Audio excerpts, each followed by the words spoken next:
80. Hayatında biri yoktu, biri var. Pulumuz yoktu diye çekiri biz prima. Primamız olmasa da çeker ilk ses. İçme için güzel günde, ölmek için pizdes. Başımın içinde fikirler doludur ve yormak için benim üstümde çalışır. Fikir vermeyin, bunu dinleyin ama sonra orada burada demeyin, hepi boş boş danışır.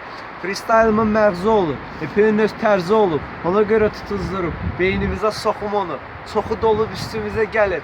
Pokun sonu axırına çatanda hamı birden poka dönür. Başımın içinde fikirler sikir seni. Ben ezildim.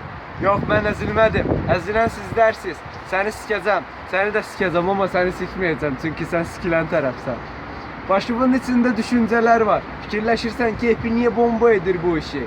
Senin trekibi dinleyirəm, qışqırıram bullshit. Qulağımı aç eşit. Seni sikmək lazım idi vaxtında. İndi böyümüsən götür işib. Deyirsən hepi freestyle eləyə bilmir. Gələ bunu götümə soxum. Özün şişin, özün düşün. Anla. Beynimin içi hardadır bilmirəm. Ben axtarıb tapsam eğer o beyni vəzişdirəcəm.